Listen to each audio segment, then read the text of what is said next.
are Jen, and today I have a special surprise for you guys. I have two special guests next to me. Would you guys like to present yourself? Alonso Soto. Gio Ponce. And today we're going to be teaching you guys a little thing about rise of big business. We hope you guys like watching this video, and thank you. And please like and watch us and enjoy.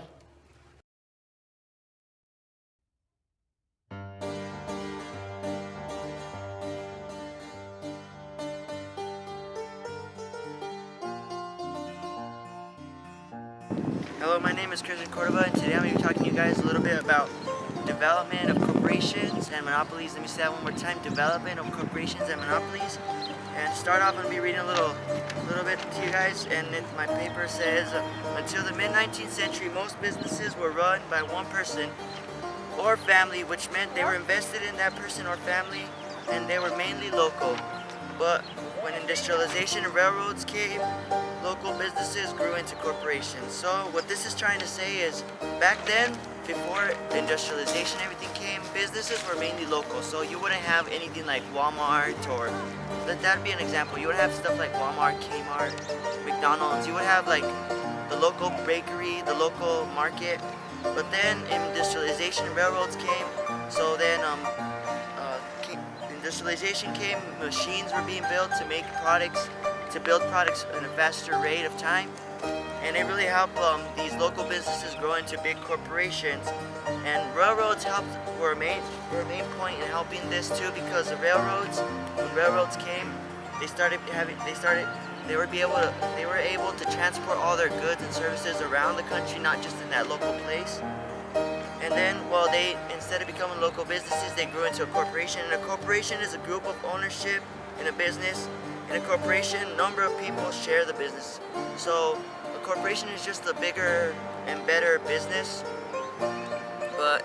So a lot of corporations were growing, they were getting bigger and bigger. So then after a while, corporations started competing with each other. So it says, corporations started competing with each other to make more profits. So then, like, you would see Kmart competing with like Walmart, or Big Five competing with like Dick's Sporting Goods. So they started like competing with each other, and then after that, a lot of corporations, to get more profits, what they would do is they would pay their workers as low as they could, and they would bring the prices low, so they can put the other corporations out of business. So they would lower their prices, and they would pay their workers as low as they possibly could. And this really worked out for some businessmen. So corporations, after, when they got really, really successful, they became into monopolies. And when monopoly was a corporation that was complete. They had complete control of any particular service or product. So let's say there was one bread bakery that owned like all the bread in the whole country. So it was the only one that can sell that bread, the only thing. So monopolies were bad at the time for people, or for employees, and they were bad for everybody, all the poor, but they were good for the business owner.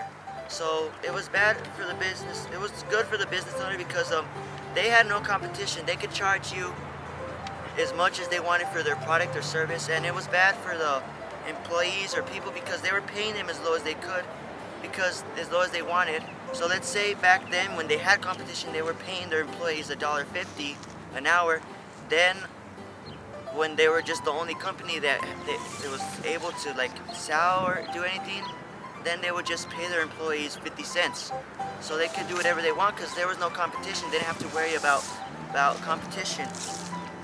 So people did not like monopolies because they were charging them very high prices for a product or service, and they were paying them very low wages.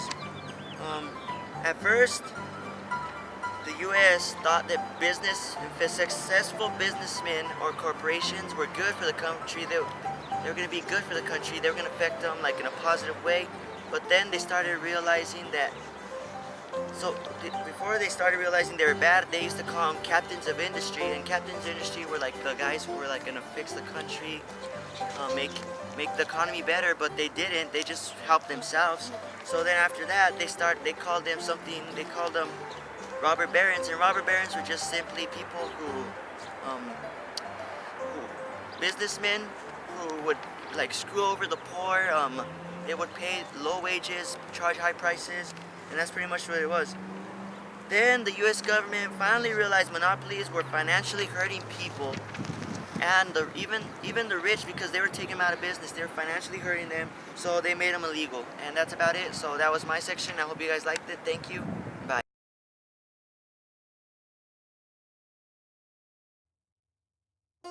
Hi, my name is Nelson Soto, and I'll be talking about John D. Rockefeller and Andrew Carnegie.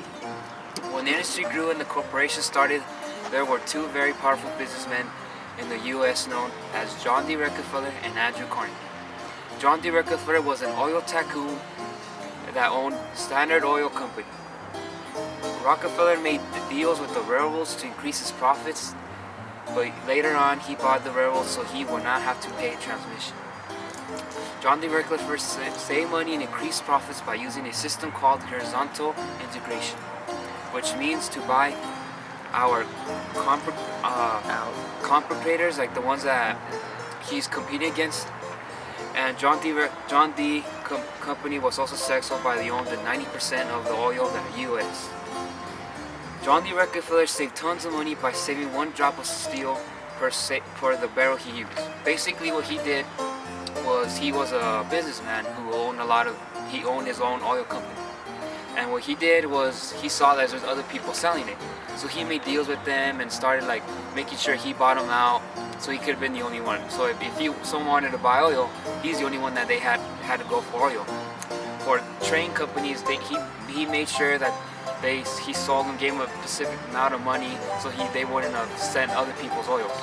Then at the end, he ended up buying the oil company, the train company, so he could have sent his own oil company around the place where he needed to. He basically was paying himself. And he's a really smart man, because what he did was, like I said, saving one drop of steel, saved him tons of money, like a lot. If he was still alive today, he would have been the most richest man in the world. Like, he was so smart. And second to that would have been, of course, Andrew Carnegie. Andrew Carnegie was a steel tycoon. Andrew Carnegie had built over 2,000 public libraries around the country in the early 1990s. Andrew Carnegie used vertical integration to increase his profit, which meant to buy all of the steps of making his products. By the time Andrew Carnegie died, he had donated over $350 billion of his own fortune. That was more than 80% of what he made. Many people disliked Andrew Carnegie, but a lot of them liked him because he was giving so much money to others and to the people. Like John D. Rockefeller was greedy, but he put a lot of people out of business. Andrew Carnegie was more thoughtful. He helped a lot of people. And John D. Rockefeller, in a way, kind of helped people get money, mostly himself, but he helped people get jobs, So they were very powerful and smart men that eventually owned everything, And that's pretty much it. Thank you.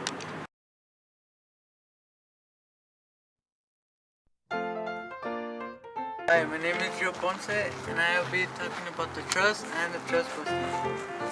I'm going to start by, after the U.S. government made monopolies illegal, John D. Rockefeller and his lawyer came up with an idea to call his company a trust, not a monopoly. What that was even though he would like get he would like buy out all the companies, then the government was like, wait, that's bad. And he said, no, wait, it's a trust, not something, we're all with it. But that was just like a strategy to hide that it was really not a trust.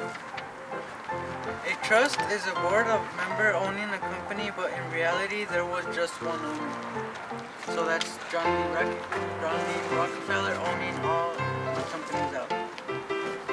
Trust was just another way to rephrase or hide monopolies so that the government would not shut down the monopoly, and so they would increase their profits. So that was just a good strategy about making money and to hide everything with the government. the government started realizing that trusts were the same as monopolies because nothing had changed. Wages were still low and prices were still high. So then after a while they were like, wait, they're not really trusts. The government later on created something called trust busting, which was people trying to uncover the truth within the trust and busting them.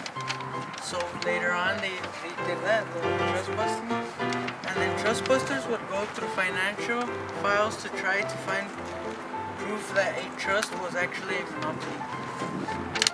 The government finally passed an act in 1890 called the Shermanite Antitrust Act, which outlawed any trust that operated in restraint or trade commerce. So basically it outlawed trust. What's up, guys?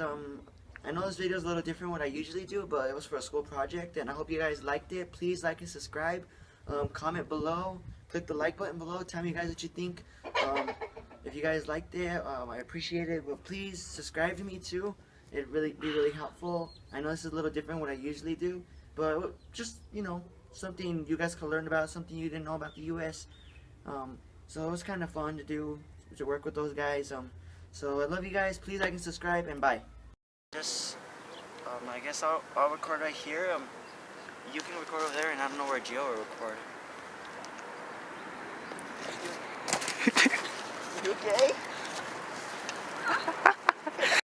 Hi, I'm Alonso Soto, and I'm going to be talking about Andrew Carnegie.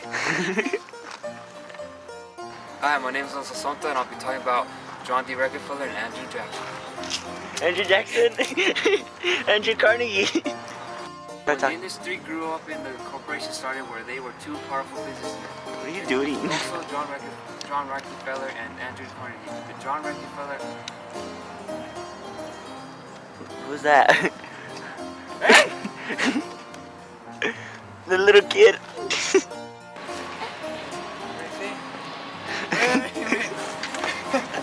That's one of... Hi, my name is Gio Ponce, and I'll be talking about...